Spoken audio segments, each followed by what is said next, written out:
پسرم. سلام علیکم بیبی سارا. روغن آوردم. رحمت بیبی جان. او امسال دیر کردید کو یا باز خواب بردم مونده؟ خوابم مونده شب پسرم. هیچ گم نه خاله جان. گپ زنید. برای وضع شیدیم. با من مکرون لازم. مکرون خوب واضح. سلامت مکرون شما با. مالین از نام من توفه. رحمت پسرم. باز بید بیبی جان. رحمت. سلامت روزی پسرم. مالش خوب مالش خیر.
السلام علیکم. سلام بیبی جان. بید. من روغن آوردم. نیم کیلو. وقتی گذشتم یکون چی میده؟ سه بیبی جان. اوی نیم کیلو گفته 400 گرم او.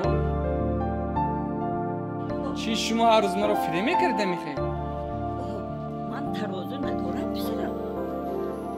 از شما شکر خریدم همون رو چی نکردم.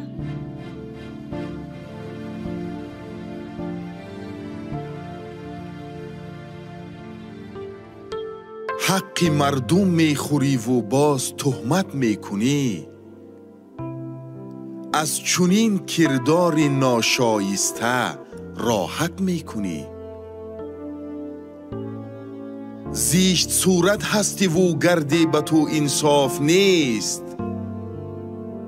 لیک در هر جا تو دعوای عدالت میکنی.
ای احمق اگر در طوری سری من میزد کو تا آخری عمر وطن را ندیده در همجا پوسیده کار میکردی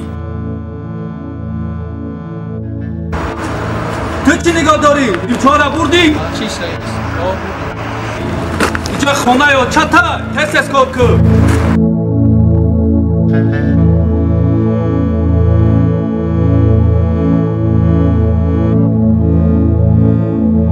سلام علیکم آقا. علیکم سلام اکا جان من یک 2 روز پیش از تاجیکستان آمدم.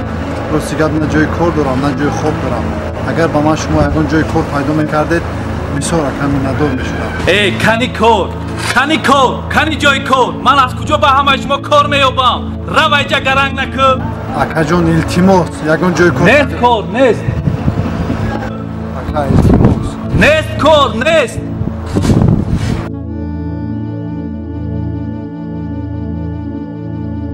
سلام علیکم. علیکم السلام برادر سازی خوبه؟ شما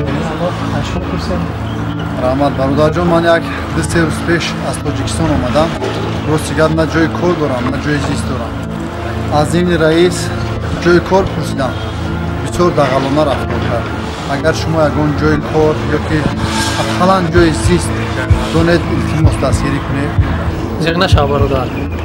از جوانمردهایی که ما رو دستگیری میکنن جای خوبش رو میابیم بعد برای کار صحبت میکنیم. رحمت برادر. نمیارزم.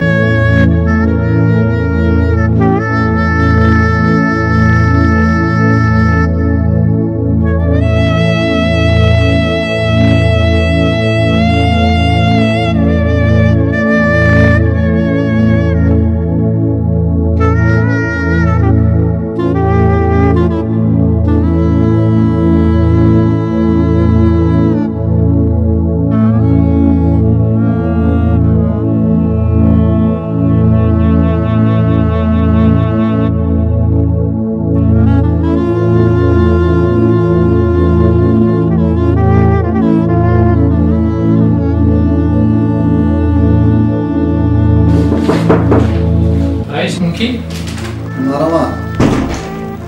رئیس یک زن دعوت دیدن شما رو بپرسم. گوی درویا. من کس خواهش کرد که شما با نظرش فرایید. من؟ بله. کی باشه؟ نمیدونم هیچ چیز نکن. بسیار خواهش کرد. مالش روزی میروم.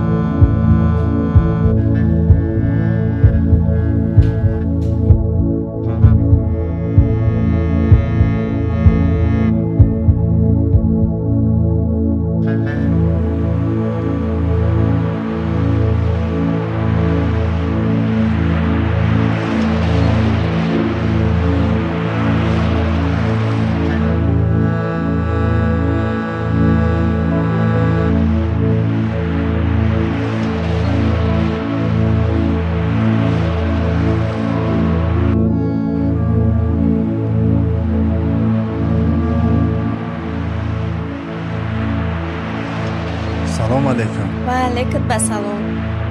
رئیس جان شما احترامانه خواهش دارم. بسیار فهمیدیم که شما آدم خیرخواه پاکدل و کسانی که نیازمندند شما کمک زیاد میرسید. چی خدمت کنم؟ شوهر من 3 سال پیش از روسیه معیوب اومده بود. یگان کارخانه او را به کار قبول نمیکنه. ما احتیاج به شما داریم که او را به کار قبول کنیم. یا اینکه مرا یا اینکه شوهرم را به کار گیره. کودکایم بیمارند و زندگیمون درصد خیلی پست است. از شما کمک میخوایم التماس. عین حال شوهرتون در کجاست؟ شوهر من انا در آنجاست. بیچاره معیوب است.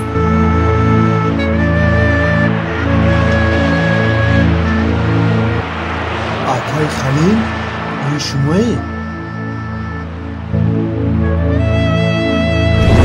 ای احمق اگر در طوری سری من میزد کو تا آخری عمر وطن را ندیده در همجا پوسیده کار میکردی راستی نه جای کار دارم نه جای خواب دارم. اگر با من شما یگان جای کار پیدا میکردید بسیار کمی ندار میشونم. کنی کار کنی جای کار من از کجا به همه شما کار میابم رو اینجا گرنگ نکن تو چی نگاه داری چه خونه یا چه تنه کس کار کن زیر نشو برادر از جوانمردهایی که ما رو دستگیری میکنن جای خوبش رو میابیم بعد برای کار صحبت میکنم رحمت برادر. نمیارزد